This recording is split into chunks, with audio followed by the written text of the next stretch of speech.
Hello and welcome to the Psych Legal Pop Podcast, a podcast where we talk about popular culture through the lens of an attorney and a therapist. So I am Tess Brigham. I'm the therapist. My sister Brooke is not here with me right now. We wanted to share with everybody. We've been doing our Patreon for about 6 months now. And we wanted to share with everybody sort of what our Patreon is like so that people can get a sense of it. So we're going to be sharing with you the first 15 minutes of our weekly bonus.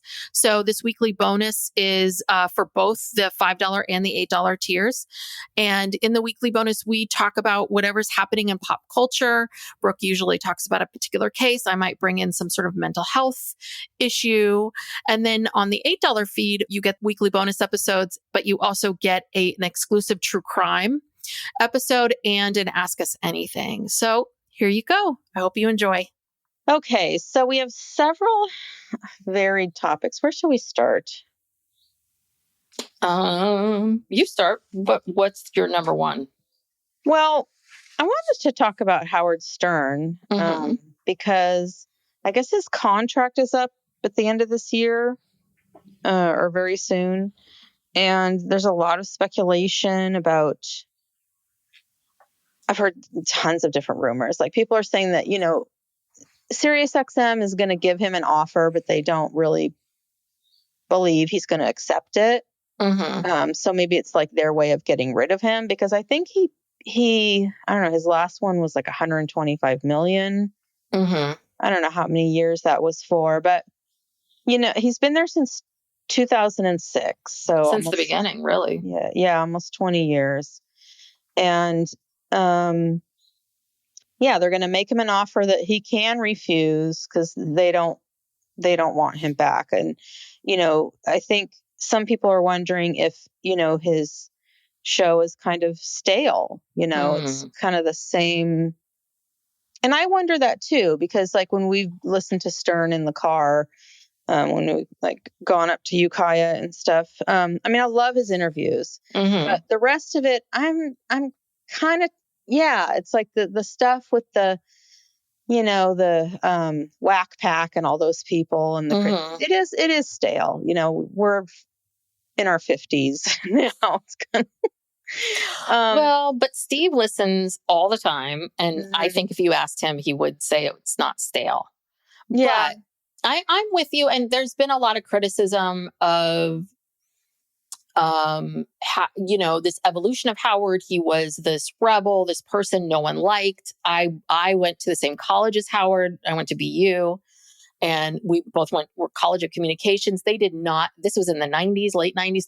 He was famous then. They did not acknowledge him at all because he was so taboo.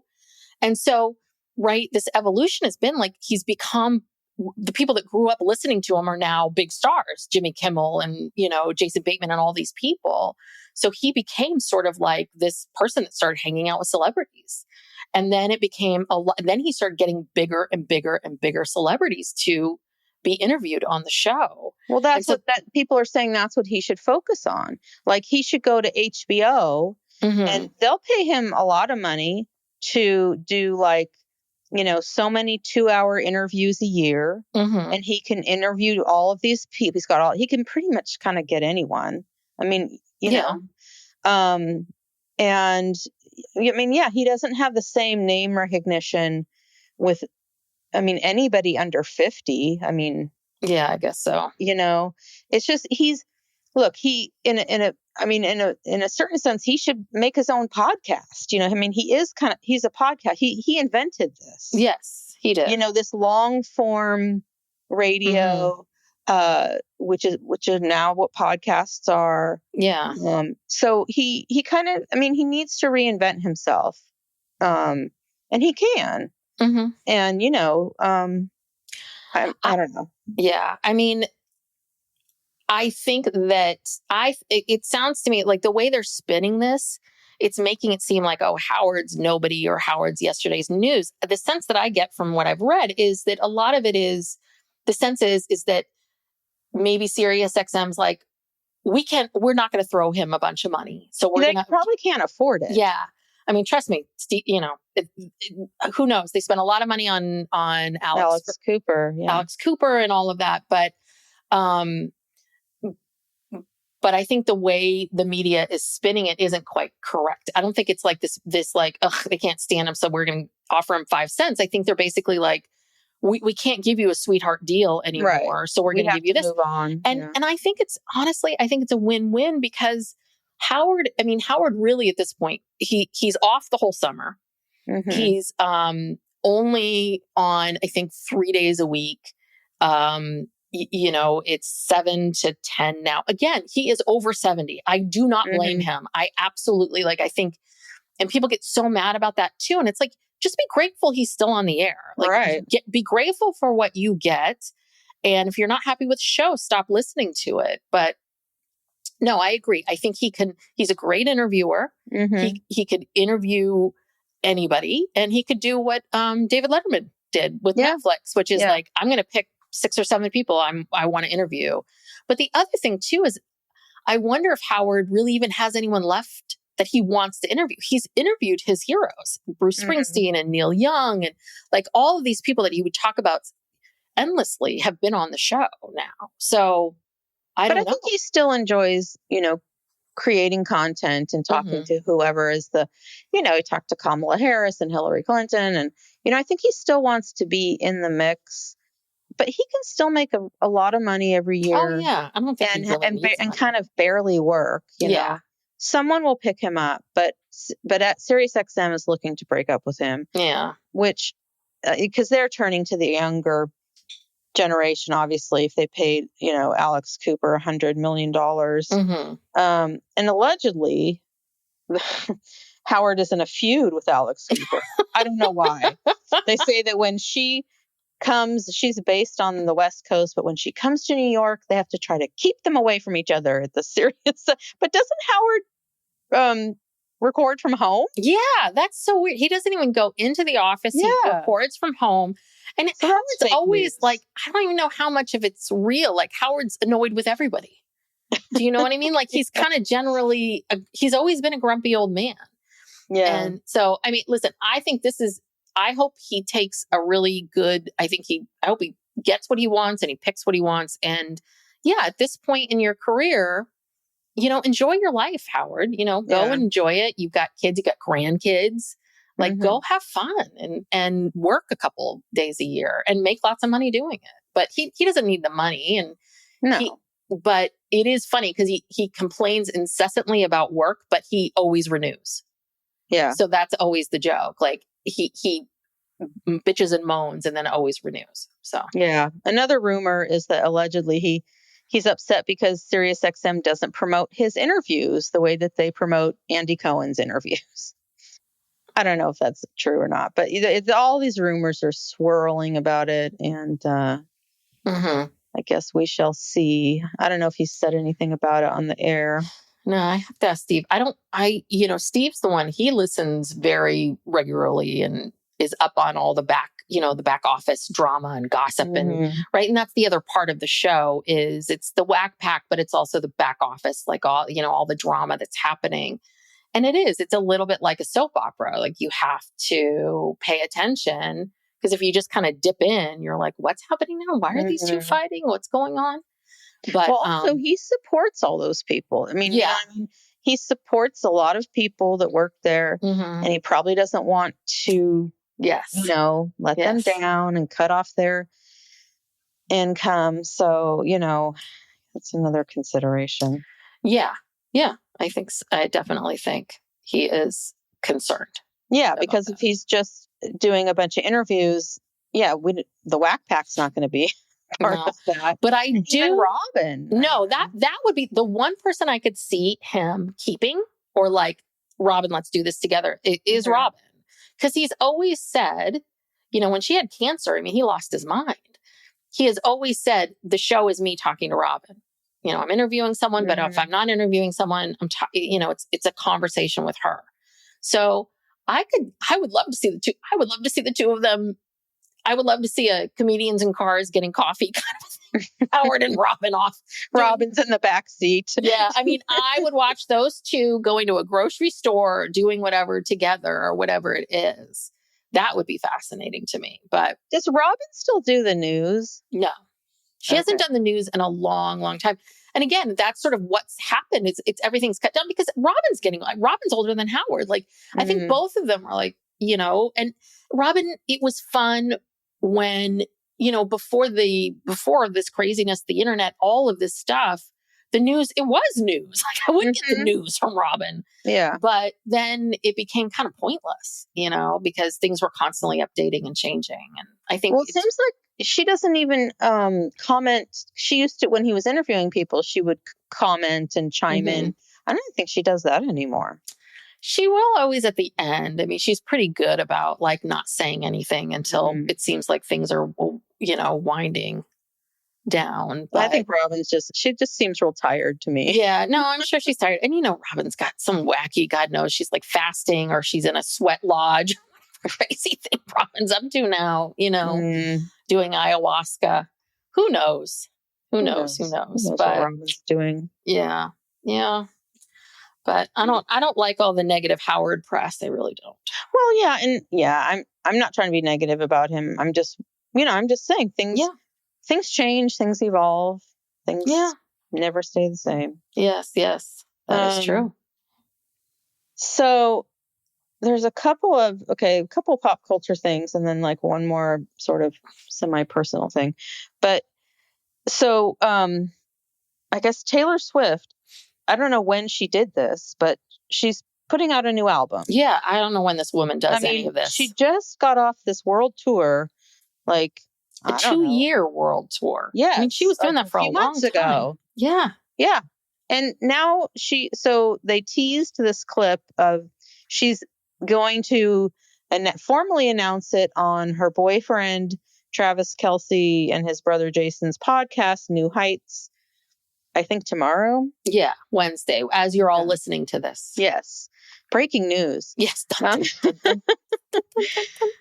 So it's called The Life of a Showgirl, and I'm sure the Swifties are losing their minds. But yes, I don't know how this woman does this. She must be writing constantly, like constantly. But apparently this album is different than the last album. Mm-hmm. And, again, my predictions of these two being engaged by now, or they may be married, who knows? But my predictions are off. But apparently he did an interview with GQ and kind of actually sort of not revealed that much, but basically was kind of like, I've never dated anyone who was also in the spotlight. Uh-huh. It's great. There's this other person who knows what it's like to be out in the world and like people criticizing you and have all these eyes on you. And he's like, but honestly, when it's just the two of us, it's just like, we just are two people, we just fell in love. And he's like, and it was all very organic and we're just happy to be together and, doing our thing. So they seem very happy together. Yeah, I think it's good they're taking it slow because a lot of times what breaks up these celebrity couples, it's not that they don't love each other. It's just that the pressure. Bennifer. Yeah. Yeah. I mean, pressure. Too much pressure from the outside world. And then it starts to affect your relationship. And then you're unhappy in your relationship. And it's not necessarily that you don't love the person. It's just that it ruins your relationship. Mm-hmm. All that attention and focus. And I said, did you see the pictures from that GQ interview? A few of them. There's a ton of them. There's a whole spread of him. Mm-hmm. And they're very interesting. I don't know how to describe them. I mean, he looks great, and there's a lot of like wild animals. He's got like this big boa constrictor around his neck. Oh my God. He seems to be holding, it looks like he's in a swamp. He's in water. he's holding a baby alligator or something. I don't know. It's very odd, but he looks cute. But it's just very, very odd. You know what I thought was interesting and why I think these two are going to make it is he's like, Taylor never really was into football before they started dating. And he's like, now she's a big football fan. And I think that again, I think that's a good indication because she could have very easily been like, I'm not going to learn football for you, or I'm only going to go to the games to be seen, or what do I, and she but no, she cared enough to learn something that means something to him. And he talked about how he's a huge fan of her music and he loves to go to the shows and dance. And so it's like, there's a mutual admiration of the other person, and they care about, and they're willing to learn and do the other thing the other person wants to do because they care about each other. So it's so sweet. Yes, they do. Yes, they do. Okay. So, well, I think, do you want to talk about Teray? Yeah, I can this with something else, or this wasn't and just like that. No, I was just so, as I want to do, I am on TikTok scrolling, and I saw this thing from Teray, who you follow, and you got me to follow him.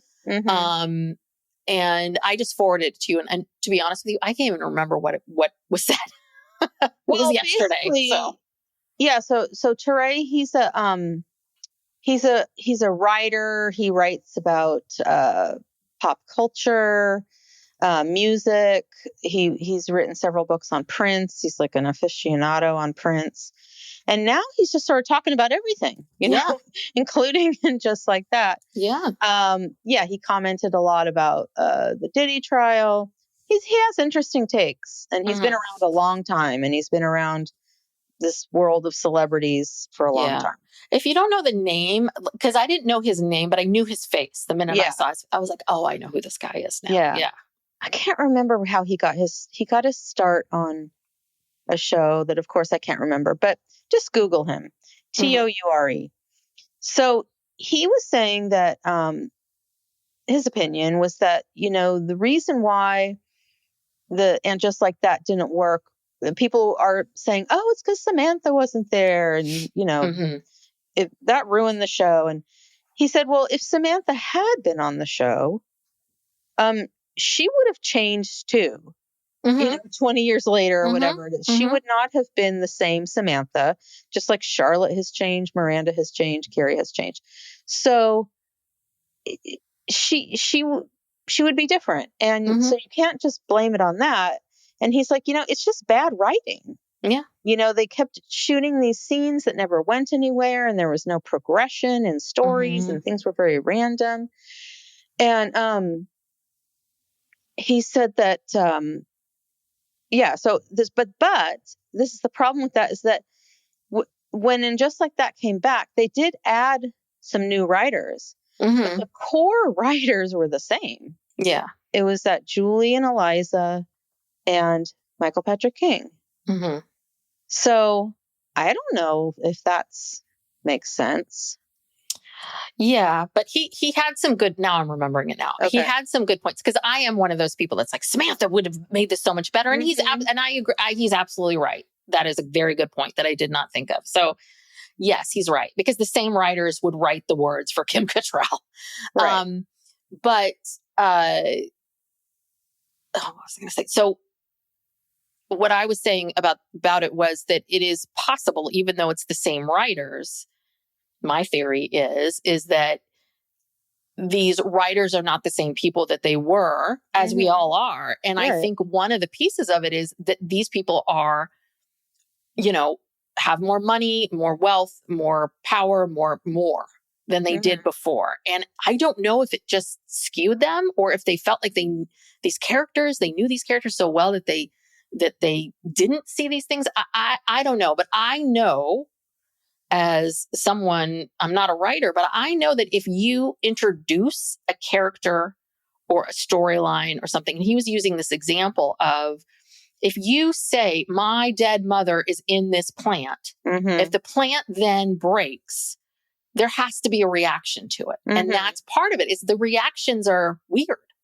Yeah, there was no reaction. Adam just said, okay, well, it's all right. I repotted it. Yeah, I mean, Seema was more upset. And it's like, but if you think about these characters and, my dead mother's in this plant, you would think that he would have a stronger reaction to it.